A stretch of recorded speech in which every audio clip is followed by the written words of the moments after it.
Hello मेरे प्यारे प्यारे लिसनर्स, कैसे हैं आप सब। आई होप सब मस्त होंगे, बिंदास होंगे और छठी मैया की तैयारी कर रहे होंगे। बताइए कमेंट में कौन कौन छठी जी की पूजा करता है। छठ की पूजा होती है किसी किसी घर में, सब बताइएगा। और स्पेशल क्या क्या आपको अच्छा लगता है उसमें, ये भी बताइए कमेंट सेक्शन में। तो चलिए चलते हैं सीधे अपनी स्टोरी। आपका स्वागत हमारे चैनल दिल की आवाज़ दिल से में। तो कहानी हमारी वो अधूरी मोहब्बत अपने एक नए मुकाम पे पहुंच रही है, जहाँ पे आपको मिलेगा कि हाँ, लव इज़ नॉट लव। बहुत कुछ सेक्रीफाइस भी करना पड़ता है, बहुत सी चीज़ों की हमें सामना भी करना पड़ता है। वो भी ऐसा प्यार जो एक लड़की और लड़की से हो, तो उस समय हमें कितनी सारी चीज़ों का ध्यान रखना पड़ता है। इन सब अब उस मुकाम पे वो स्टोरी हमारी पहुंच रही है। तो गाइस, आई होप कि आपको अच्छा लग रहा होगा। और अगर कुछ चीज़ नहीं अच्छी लग रही तो कमेंट सेक्शन जरूर बताइएगा। कहानी है तो काल्पनिक, लेकिन कुछ चीज़ें होती हैं जो रियलिटी होती हैं। उसमें क्या रियलिटी क्या नहीं, वो तो हम नेक्स्ट आगे बताते ही रहेंगे। तो चलिए सीधे स्टोरी से शुरू करते हैं, ज़्यादा टाइम नहीं वेस्ट करते हैं, नहीं तो आप लोग हमें कमेंट सेक्शन में गालियाँ भी दे देंगे। लेकिन चलिए शुरू करते हैं। हाँ, लास्ट पार्ट में छोड़ा था कि रूहानी और आरोही एक ही कमरे में थे, और नहीं, कॉलेज में आ गए थे। और कॉलेज में कुछ मैं सारी स्टोरी भूल चुकी हूँ कहाँ पे मैंने छोड़ी थी। छाया के यहाँ नई फ्रेशर लड़की आती है, उससे बात होती है, और रूहानी अपने प्रोजेक्ट के बारे में कुछ बात करी थी। चलिए नेक्स्ट डे शुरू होता है। उस डे तो ख़त्म हो गया। नेक्स्ट डे शुरू करने से पहले मैं आपको बता दूँ, लास्ट में हम कुछ टॉपिक बात करेंगे, बताएंगे कुछ नई चीज़ों के लिए। तब तक आप जरूर लास्ट तक सुनते रहिएगा। ओके, चलिए शुरू करते हैं। कहते हैं कभी कभी इंसान अपने सपनों को पूरा करने के लिए बड़ी लड़ाई बाहर की दुनिया से नहीं लड़ती, अपने ही लोगों से लड़ना पड़ता है। रूहानी अब उसी लड़ाई के बीच में थी। वो अपने प्रोजेक्ट को तो तैयार कर चुकी थी, लेकिन उसे स्पॉन्सर कौन करेगा, ये बहुत बड़ी बात थी। उसने कई कंपनियों पर अपना रिज्यूमे डाला था, और जहाँ से उसको अपॉइंटमेंट का कंफर्मेशन भी आया था कि आप हमसे अपॉइंटमेंट कर सकते हैं। लेकिन क्या ऐसा पॉसिबिलिटी है। सीन एक मॉडर्न बिल्डिंग के बाहर का होता है। VN कॉर्पोरेशन का बड़ा सा बोर्ड लगा था, उसमें बारिश की बूंदें कांचों पे की दीवारों पे गिर रही थी। रूहानी के हाथ में फाइल पकड़े और एक गहरी सांस लेके अंदर आती है। तभी वहाँ की रिसेप्शनिस्ट मुस्कुराते कहती, good morning ma'am, appointment name. Ruhani बड़ी आत्मविश्वास कहती, Ruhani, I am here to present my project headlines. तभी उधर से रिसेप्शनिस्ट फिर फ़ोन करती है कुछ देर, और फिर कहती है, ma'am sorry but the board meeting is cancelled, you have leave your proposal, I will contact you later. Ruhani थोड़ी हैरान से उसको देख रही थी। तभी cancelled, but ma'am confirmation. Receptionist, actually the management was advised not to propose the father. Ruhani का चेहरा थोड़ा सख्त, वो बाहर आती है। जी हाँ, उसके बाल उड़ रहे थे, लेकिन आंखों में सवाल था। कभी कभी दुनिया नहीं, एक नाम, एक पहचान, एक रास्ते से करते हैं। कभी उस रूहानी को पता चलता है कि कोई उसका रास्ता बंद कर रहा हो। जी हाँ, वो दूसरी कॉर्पोरेट कंपनी में जाती है, ओरियंस वेंचर। बोर्ड रूम के अंदर सीनियर एग्जीक्यूटिव बैठे हुए थे। तभी उसमें से executive miss Mishra, your idea is very good, fantastic, लेकिन अनफॉर्चुनेटली हमें इस क्वार्टर में अप्रूव नहीं कर सकते। रोहिणी धीरे से मुस्कुराती, कैन आई आस्क क्या रीज़न है। एग्जीक्यूटिव, देखिए हमें कुछ इंस्ट्रक्शन मिली है for our higher influence. Rohini क्या है कि पल भर के लिए थमती है उसके ऊपर, जैसे उसे पता चल गया है। वो धीरे से सिर झुकाती है, फाइल उठाती है और बाहर चली जाती है। उसे कुछ नहीं कहती, क्योंकि यहाँ पे उनकी गलती नहीं, किसी और शख्स की थी। जी हाँ, दूसरी बार वही जवाब, वही रिजेक्शन। अब इस बार उसे शक नहीं, यकीन हो गया कि ये कोई इन्फ्लुएंसर का नहीं, उसके पिता का ही काम था। वो इवनिंग होते होते एक लास्ट कंपनी में, ब्लिस टेक करके कंपनी है, वहाँ पे गई थी। भाई साहब, बहुत शानदार बिल्डिंग थी। जी हाँ, वहाँ रिसेप्शन कुछ कि पीछे कुछ सिक्योरिटी गार्ड से बात करते हैं। तभी गार्ड, मैम आपको अंदर जाने की परमिशन नहीं है। रूहानी शॉक, क्या? अपॉइंटमेंट तो कंफर्म थी। रिसेप्शनिस्ट तो confuse, sorry ma'am, just now we get instruction from head office, project meet cancel. Ruhani चुप रहती है। जी हाँ, उसकी आंखों में गुस्सा था, जो कि उसके सपनों को जो जैसे तरह तोड़ रहा हो। वो पहली बार टूटी नहीं थी, लेकिन आज उसे महसूस हुआ कि इंसान सबसे ज़्यादा प्यार जिससे करता है वो ही अपने सपनों से सबसे बड़ी दीवार बन गया हो। जी हाँ, इधर रात हो चुकी थी। वो रूहानी अकेले चल रही थी, कंधे पे अपने बैग लिए हुए सीधे से चलती जा रही थी। रूहानी अंदर ही अंदर अपने आप से, अगर रास्ता बंद कर दिया जाए तो कोई बात नहीं, अब मैं नया रास्ता खुद बनाऊंगी, चाहे वो रास्ता कांटों भरा ही क्यों ना हो। जी हाँ, कभी कभी एक लड़की अपने पिता की शक्ति नहीं, अपने हौसलों की दुनिया जीतने को ठान ले, तो वो लड़की थी हमारी रूहानी। जी हाँ, इधर सारे चीज़ें जो उसकी हुई थी उससे वो उदास हो गई थी। वो अपने रूम में जाती है, थोड़ा सा फ्रेश होती है और कहते हैं ना, थोड़ा सा नाश्ता पानी करी थी। कहते हैं ना, कभी कभी जब दुनिया रास्ता बंद कर दे तो कोई एक इंसान ही होता है जो उस खामोशी पे खड़ा होता है, साथ देने वाला, बिना शर्त के, बिना सवाल के। जी हाँ, रूहानी उस समय उसको किसी की साथ की ज़रूरत थी, किसी एक हाथ की ज़रूरत थी। कुछ ऐसा वो महसूस कर रही थी अपने सोफे पे बैठ कर ही। सामने आरोही, जी हाँ, उसे सामने आरोही खड़ी दिखाई दे रही थी। ऐसा था कि आरोही अभी वहीं पे है। उसे इमेजिनेशन चल रहा था कि आरोही हमारी अभी वहीं पे है। रूहानी खुद से धीरे से कहती, कितनी बार कोशिश की, हर बार वही दीवार सामने, पापा, पर मुझ पर भरोसा क्यों नहीं कर रहे? मेरे नाम पे मेरे टैलेंट को नहीं पहचान रहे, उसे मेरे नाम से मुझे जज कर रहे हैं। इधर जी हाँ, ये वो सोच ही रही थी, तभी कैंपस में आरोही भागती हुई आती है, हाथ में फ़ोन और सांसें तेज थी। वो कोई गार्ड से पूछती है, भाई साहब किसी लड़की को ऊपर जाते देखा है, लंबे बाल नीली शर्ट में? गार्ड, हाँ बेटा, थोड़ी देर पहले गई थी, बहुत उदास लग रही है। आरोही बिना कुछ कहे सीढ़ी चढ़ जाती है, कदम उसके तेज थे। जी हाँ, किसी को समझने के लिए हजार बातें नहीं होती, बस एक खामोशी ही काफ़ी होती है। रूहानी चुपचाप तो थी, पर पीछे से दरवाज़ा खोलने की आवाज़ आती है। आरोही धीरे से अंदर आती है। जी हाँ, आरोही धीरे, उसकी सांसें तेज थी। इतना चुप रहना भी ठीक नहीं होता है रूहानी, सब कुछ अंदर रख लोगी तो खुद ही टूट जाओगी रूहानी, बिना देखे।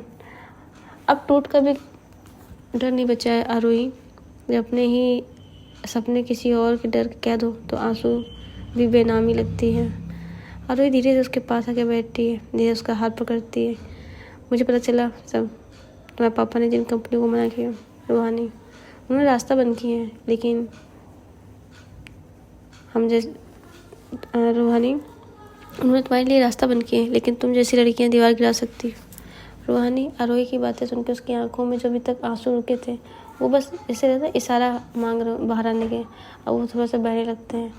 बस वो सर झुका लेती। तभी रूहानी, अब क्या करूँ आरोही, हर जगह उनका साया, मैं जहाँ भी जाती हूँ बस उनके नाम की दीवार बन के खड़ी होती है। तभी आरोही उसका चेहरा पकड़ते हुए, तो अब मैं तुम्हारा साया बनूंगी। किसी को बस एक बार यकीन चाहिए होता है कि कोई है जो उसके हर अंधेरे से खींच लाएगा। जी हाँ, आरोही रूहानी का हाथ अपने हाथों से रूहानी का चेहरे पर रखती है। तभी आरोही कहती है, जब से चाहे जो हो रूहानी, मैं तुम्हारे साथ नहीं छोड़ूंगी, न डर न दुनिया न तुम्हारे पापा, बस हम एक टीम, एक जीत की तरह काम करेंगे। रूहानी की आंखों में हल्की मुस्कान थी, उसकी सांसें नॉर्मल हो चुकी थी, हवा में शांति थी। तभी रूहानी धीरे से कहती, और अगर रास्ता बहुत कठिन हुआ तो आरोही, तो मैं उस रास्ता नहीं बदलूंगी, तुम्हारे साथ चलना सीखूंगी। कुछ रिश्ते मोहब्बत से नहीं, जिद और भरोसे से जन्म लेते हैं, और आज आरोही रूहानी के बीच वही रिश्ता बन रहा था। दोनों छत पे बैठे थे, धीरे से बारिश की लुत्फ का मजा उठा रहे थे। बारिश बिल्कुल इनके ऊपर नहीं गिर रही थी, हल्की हल्की, बस इनके शरीर को ठंडक दे रही थी। जी हाँ, सीन शिफ्ट करते हैं। जब शाम हो चुकी थी, दोनों लोग बैठे थे, इतने थक जाते कि ना कोई शिकायत बजती ना जवाब, बस एक खामोशी रह गई थी जो सब कुछ कह रही थी दोनों के बीच। इधर कॉलेज में, जी हाँ, वो रात तो रूहानी निकाल देती है आरोही से सी बातें सोचते सोचते। नेक्स्ट मॉर्निंग कॉलेज के कॉरिडोर में स्टूडेंट लाफिंग टाकियाँ चल रहे थे सब लोग। एटमॉस्फेयर बहुत नॉइसी था। रूहानी वॉक कर रही करते हुए अंदर सीधे क्लास में आई थी। वो क्लास में किसी को ना गुड मॉर्निंग ना गुड इवनिंग हाय हेलो कुछ नहीं। वो डायरेक्ट अपनी सीट पर जाकर शांति से बैठ गई। रूहानी ने नोटिस किया, आरोही ने नोटिस किया कि आज एक कुछ बोल नहीं रही। इधर प्रोफेसर कुछ बोल रहे थे लेकिन रूहानी की नज़रें खाली ना कुछ सुन रही थी ना कुछ लिख रही थी। उसका फ़ोन साइलेंट मोड पर था, कई सारे मिस कॉल, मोस्टली आरोही के थे, लेकिन वो कुछ रिप्लाई नहीं दे रही थी। वो सिर्फ कॉलेज के कॉरिडोर में शांति से बैठी हुई थी। कभी कभी किसी का दर्द समझ आने लगता है तो पास जाने की हिम्मत नहीं होती है, क्योंकि डर होता है कहीं वो और दूर न चला जाए। सेम यही होता है। बेल रिंग होती है, क्लास ओवर।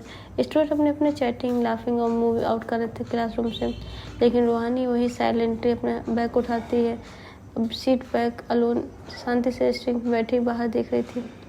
आरोही वॉक करते हुए आती है और बिल्कुल और स्ट्रिंग कुछ समझ ना आया। तभी आरोही धीरे से रूहानी कोई जवाब नहीं देती, बस नज़र झुका लेती। आरोही उसके बगल में बैठती है और उसका हाथ पकड़ते हैं। तुम इतनी खामोश क्यों हो, कुछ तो कहो। रूहानी का चेहरा थोड़ा मुड़ता है, उसकी आंखें में थकान और दर्द की परतें दिखी रही थी। तभी रूहानी, अब कहने को बचा ही क्या आरोही, हर दरवाज़ा बंद दिखता है, हर सपना अधूरा। आरोही की आंखों में देखती है, कुछ कहना चाहती है लेकिन सब नहीं मिल रहे थे। उसी वक्त रूहानी के तीनों दोस्त आते हैं, हंसी मजाक करते हैं। तभी शिवी कहती है, रूहानी चल कैंटीन चलते हैं, आज तो तुम पूरी दुनिया से गायब थी। रूहानी झट से हाथ छोड़ती है, पीछे हटती है। उसके चेहरे में थोड़ी सी झिझक थी, डर। तभी रूहानी मुस्कुराने की कोशिश करती लेकिन वो मुस्कान अब ज़बरदस्ती थी। तभी रूहानी कहती, हाँ चलो चलते हैं। वो अपने दोस्तों से उठती है, आरोही वहीं बैठी रह जाती। उसकी नज़र रूहानी के पीठ पटकी थी। कभी प्यार पास होता है लेकिन वक्त और हालात बीच की दीवार बन जाते हैं, और चाहा था कि बस किसी और खालीपन में कहीं खो जाए। जी हाँ, इधर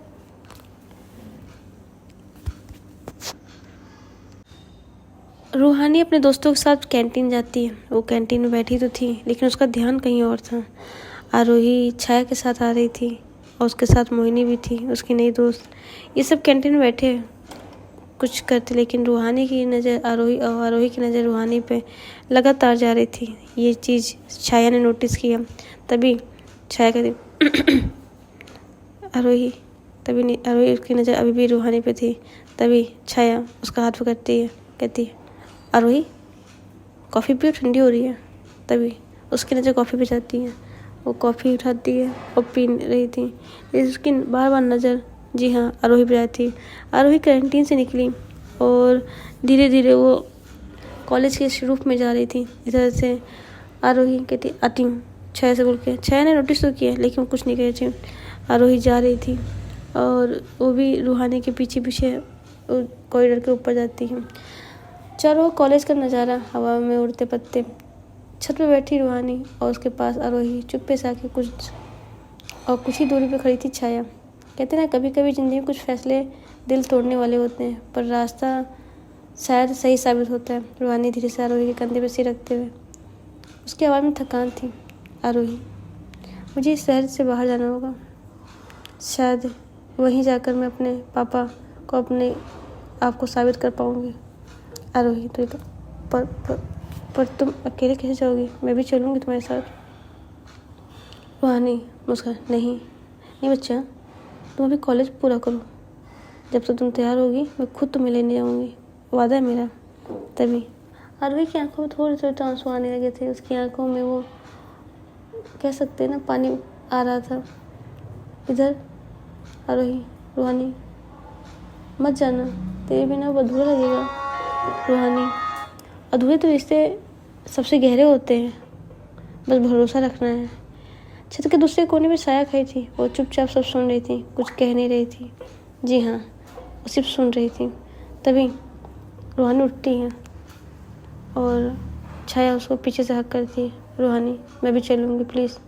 रूहानी कहती है आरोही बच्चों जैसे जिद मत करो, मैं यहाँ अगर रुकी तो कुछ कर नहीं पाऊँगी और मेरे पास टाइम बहुत कम है पापा को प्रूफ करने का कि मैं कर सकती हूँ, क्योंकि टाइम के मुकाबले अब मेरे पास शायद 2 महीने ही बचे हैं।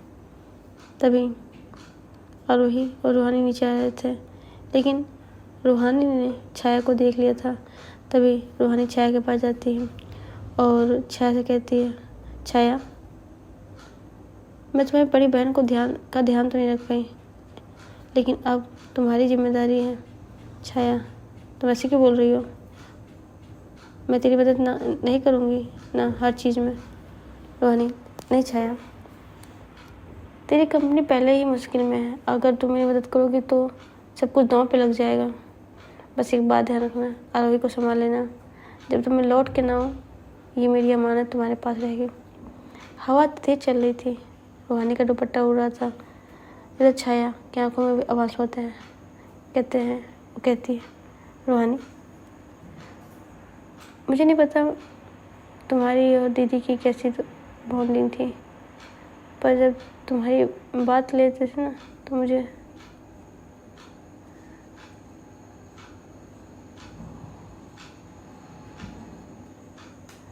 इधर छाया कहती है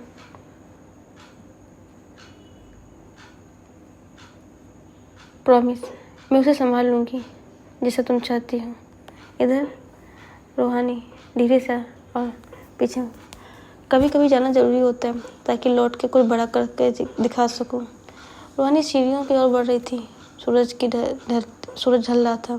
आरोही की आंखों से आंसू गिरे थे और छाया उसका हाथ धीरे से मुट्ठी बांधी थी। कुछ विदाइयाँ अधूरी नहीं होती, बस एक और नए मिलन की शुरुआत होती है। कुछ यही चल रहा था हमारे रूहानी की ज़िंदगी में। आरोही अभी भी वहाँ छत पे खड़ी थी। रूहानी अब वहाँ से जा चुकी थी, छाया उसके बगल में थी, वो रूहानी को होल्ड करी थी। रूहानी रो रही थी, छाया ये नहीं हो सकता है, रूहानी मुझे छोड़ के नहीं जा सकती है। तभी छाया कहती है आरोही अपने आप को संभालो, उसने कहा है ना पेपर आपके अपनी क्लासेस ख़त्म करो फिर जाना। रूहानी और छाया चलिए आरोही और छाया वो दोनों धीरे धीरे नीचे आए थे, लेकिन इधर रूहानी कहीं और जा चुकी थी। रूहानी ने एक टैक्सी की और गुस्से से उसके चेहरा लाल था। भाई साहब पता चल रहा था कि वो कितने गुस्से में। वो गेट के बीच में जाकर अपनी ऑटो रुकती है और जाती है अंदर नीचे गेट। जी हाँ, वो अपने घर जा रही थी, उसी घर जहाँ से कभी उसके पापा ने उसको निकाला था। तभी वो तेज से जाती है, बाहर आइए मिस्टर बंसल। हाँ आपको ही बुला रही हूँ मैं, आज पूरी बात होगी अधूरी नहीं। सारे नौकर रुक जाते हैं, सबके चेहरे हैरानी। हवेली के दरवाजे पर इतनी तेज आवाज़। मिस्टर बंसल बाहर निकलते हैं, सफ़ेद कुर्ता, चेहरे पे शांति, आंखों में क्रोध झलक रहा था। तभी मिस्टर बंसल तब इससे बात करो रूहानी, ये घर है सड़क नहीं। रूहानी की आंखों में आंसू था। घर? ये घर नहीं पिंजरा है जहाँ अपनी सोच में मेरी सांसें फंसा रोक दी है। आपको याद है वो दिन जब आपने मीरा को मेरी ज़िंदगी से छीना था, सिर्फ इसीलिए क्योंकि मैं उससे प्यार करती थी। मिस्टर बंसल के चेहरे झटका, नौकर एक दूसरे देखते हैं। तभी मिस्टर बंसल चुप रहो, वो हादसा था, मैंने जो किया था अपने परिवार की इज्जत के लिए किया। उन्होंने इज्जत या डर कि लोग क्या कहेंगे, आपकी बेटी किसी लड़की से प्यार करती है। आपने अपनी इज्जत के लिए मासूम की जान ली है और मुझे जिंदा लाश बना दिया है। इधर तभी मिसेस बंसल रूहानी की माँ बाहर आती हैं। रूहानी बस करो बेटा, तुम्हारे पापा बीमार हैं। रूहानी बीमार तो वो दिन से हैं जब उन्होंने अपनी इंसानियत को मार दिया था। मैं चुपचाप रही थी, सब कुछ झेल रही थी, लेकिन अब नहीं। वो मुड़ के अपने पापा को फिर से देखती, उसकी आंखों में आंसू थे। आज मैं आपकी बेटी नहीं, एक लड़की बन के खड़ी हूँ जो आपने जब किसी मीरा या आरोही को सामने से डराने धमकाने की कोशिश की। मिस्टर बंसल गुस्से में, तुम मेरी औलाद नहीं हो। रूहानी की आंखों से आंसू होती है। शुक्रिया, अब मुझे भी ये याद नहीं रखना होगा, क्योंकि अब मैं सिर्फ अपनी औलाद, अपनी सोच को ही आगे बढ़ाऊँगी। अब मेरा भी कोई परवाह नहीं। और हाँ, अभी आपने यहाँ से प्रोजेक्ट कैंसिल कराया है ना, इसका मतलब ये नहीं कि मुझे आगे कोई प्रोजेक्ट नहीं मिलेगा। मैं आपको अपने पैरों पे और आपसे बड़ी कंपनी खड़ी करके दिखाऊंगी। आपको जो अपने पैसों का रौब है ना, मैं दिखाऊंगी। और हाँ, मैं आपको एक चैलेंज भी करके जा रही हूँ। मैं आरोही से प्यार करती हूँ, जो करना कर लीजिए। उस समय मैं कमज़ोर थी, लेकिन आज आरोही के साथ से मैं दोबारा अपना किसी मीरा का जैसा उसको नहीं बनने दूँगी। मैं उससे प्यार करती हूँ, बहुत प्यार करती हूँ। जो चाहे वो कर लीजिएगा। और हाँ, आपको चैलेंज देती हूँ, जो करना कर सकते हैं, लेकिन मैं आरोही के साथ रहूँगी और आपसे ज़्यादा अच्छी पोस्ट पर अपनी कंपनी को खड़ा करूँगी। आपने मेरे एक प्रोजेक्ट 2-3 कंपनी से रिजेक्ट करवाए थे ना, अब मैं आपको दिखाती हूँ कि असली रॉब क्या होता है। मैं आपको दिखाऊंगी। जी हाँ, रूहानी ऐसा करके वहाँ से चली। उसके बाद मम्मी रो रही थी, रूहानी बेटा रुक जाओ, रूहानी। लेकिन रूहानी अब वहाँ कुछ भी नहीं रुकती। और किस लिए रुकती? जहाँ पे उसकी कोई इज्जत नहीं थी, जहाँ पे उसके पापा सिर्फ अपने सपनों का बोझ उस पर डाल रहे थे, या जहाँ उसकी कोई भी दिल की बात नहीं सुनी जा रही थी। जी हाँ, शाम का समय था। मेरा पेंशन का गेट जो लाइट से जल रहा था अब तनाव में भर चुका था। कमरे में रूहानी तो वहाँ से चली जाती है, वो अपने घर आती है जहाँ पे भी रह रही है। उसने अपनी हाथ में वो आरवी का जो ब्रेसलेट था। जी हाँ, रूहानी पापा वो तो वहाँ से चले जाते हैं कि अब सब कुछ वहाँ से ख़त्म। जी हाँ, इधर रूहानी, जी हाँ, रूहानी वहाँ जब जा रही थी तो भी मिसेस मेहरा कहती हैं, क्या हुआ रूहानी, आखिर तुम क्या करने की कोशिश कर रही हो? रूहानी, क्या किया तुम्हारे पापा ने तुम्हारे साथ? किया? उन्होंने सब कुछ छीन लिया है। आप अपने पति की सच्चाई नहीं जानती हैं, बस आप उनको वो जानती जो आपको सामने दिख रहा है, उनके उस रूप को नहीं जानती जो मैं अभी देख के आई हूँ। तभी मिसेस मेहरा वो अपने पति को देखती है, उनका सर थोड़ा नीचे डाउन था। वो कुछ कहना चाहे थे लेकिन शायद कुछ कहने, तभी रूहानी कहती है, माँ तुम अपनी पति को देखो, क्योंकि मैं इनको पापा आप कभी नहीं कह सकती हैं। जी हाँ, मेरे पापा लायक नहीं हैं। इनको अपनी इज्जत, अपनी मेहनत सबको मेरी मेहनत को कुचल दिया है ना, इन्हें अपने स्टेटस को आगे रखा है। तभी मिस्टर बंसल, बहुत हो गया रूहानी, ये सब नाटक बंद करो। रूहानी, उसकी आंखों में तो आक्रोश था। नाटक नहीं पापा, हिसाब है। आज मैं आपकी बेटी नहीं रूहानी बोल रही हूँ, जिसने आपसे झूठ कहा। मैं सिर्फ सच्चा प्यार करती हूँ।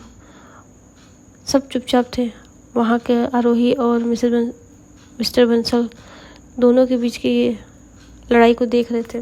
जी हाँ, कोई इनके बीच बोल नहीं सकता था, क्योंकि किसी को कुछ पता ही नहीं था यहाँ पे हो क्या रहा है। जी हाँ, तभी रूहानी वहाँ से अब चली जाती है और वो पहले जाती है अपने घर, वहाँ से उसको सामान पैक करती है। तभी आरोही, जी हाँ, आरोही उसके रूम में ही आ चुकी थी। छाया उसको छोड़ के गई थी। आरोही जैसे रूहानी अपना गेट खोलती है, आरोही सामने बैठी थी। तो आरोही तुम यहाँ? तभी आरोही की आंखें तो लाल थी, वो रोई तो थी। तभी कहती तुम मुझे ऐसे छोड़ के चली जाओगी? तभी रूहानी उसको गले लगा के कहती नहीं बच्चा, मैं तुम्हें छोड़ के नहीं जा रही हूँ, बस हाँ कुछ करना तो ज़रूर है। और ध्यान रखें, तुम्हें डरना नहीं। मेरे बाबा कुछ भी करें, ध्यान रखना, अपने आप को सलामत रखना है। और पापा से मैं कह आई हूँ, मैं तुमसे प्यार करती हूँ। अब कोई कुछ भी कर ले, मैं तुम्हारा साथ नहीं छोड़ूंगी। और तुम अपना क्लास यहाँ पे अपने स्कूलिंग ख़त्म करो, मैं तुम्हें अपने साथ ले चलूँगी। जैसे भी होगा हम दोनों साथ रहेंगे। इधर तभी छाया आती है, कहती है तुम रूहानी की चिंता मत करो। रूहानी तुम आरोही की चिंता न करो, आरोही मेरे साथ रहेगी। अब देखते हैं मिस्टर बंसल क्या कर सकते हैं। तुम्हारे पापा, मैं कुछ कहूँगी नहीं, लेकिन अगर उसने कुछ गलत किया तो मैं उनको छोड़ूंगी नहीं। तभी रूहानी कहती है पर ध्यान रखें, आरोही कुछ नहीं होना चाहिए। तभी छाया कहती है मुझसे भरोसा करो, मुझसे खड़ूस नहीं आने दूंगी। तुम जाओ अपना काम पे ध्यान देना, और कुछ भी दिक्कत हो तो प्लीज़ कॉल करना ज़रूर। मैं तुम्हारी हर मदद करूँगी जो करने लायक होगी। तभी छाया कुछ कहती, तभी वो कहती ठीक है तुम दोनों भी रुक जाओ, सुबह की ट्रेन करती है, यहाँ से तुम जाओगे अब हैदराबाद। तभी रूहानी देखती है, अच्छा हैदराबाद, तुम्हारा जो प्रोजेक्ट है वहाँ हैदराबाद में उसकी बहुत नीड है, तुम वहाँ जाओ और तुम्हारे टैलेंट को वहीं पे अच्छा मिलेगा, यहाँ कुछ नहीं होगा, टाइम वेस्ट करने से अच्छा है आप हैदराबाद जाओ। जी हाँ, रूहानी छाया वहाँ से कह के चली जाती है। आरोही और रूहानी एक दूसरे के बाहों में थे, वो एक दूसरे को फील करना चाहते थे उस दिन के लिए। ज़्यादा लंबी नहीं थी, लेकिन कह सकते हैं ना कि एक जुदाई उस प्यार के तहस नहस कर सकता है। बस वही कुछ था जो आरोही और रूहानी महसूस कर रहे थे। ये दोनों एक दूसरे को हग किए हुए थे। तभी आरोही कहती है, रूहानी कुछ खाया? रूहानी कहती नहीं, अभी तो कुछ नहीं। तभी रूहानी उठती वहाँ से और कुछ नाश्ता तैयार करती है खाने के लिए। दोनों खाते हैं, एक दूसरे को देखते हैं। तभी रूहानी कहती है, आरोही तुम्हें डर तो नहीं लग रहा है ना? आरोही कहती नहीं, बस अपना ध्यान रखना और मुझसे बात करते रहना बस। आरोही उसे हग करती है, उसके फॉरहेड पे किस करती है, उसके चीक पे किस करती है और वो उसके होठ पे पास जा रही थी लेकिन किस कर नहीं रही थी। तभी आरोही उसके बैग से पकड़ती है और खुद अपने लिप्स उसके होठों पर रख देती है और इन दोनों के बीच एक बहुत प्यारी सी मोमेंट चल रही थी। तो गाइस, आज स्टोरी को यहीं रखते हैं। नेक्स्ट पार्ट में जानेंगे आगे क्या होगा, कैसे परेशानियाँ आएंगी, कैसे मुसीबतें आएंगी, कैसे लोग इसको झेलेंगे। तब तक के लिए अपना ध्यान रखिए और कुछ बात करने को है नहीं, तो मिलते हैं next video. Bye bye, love you guys.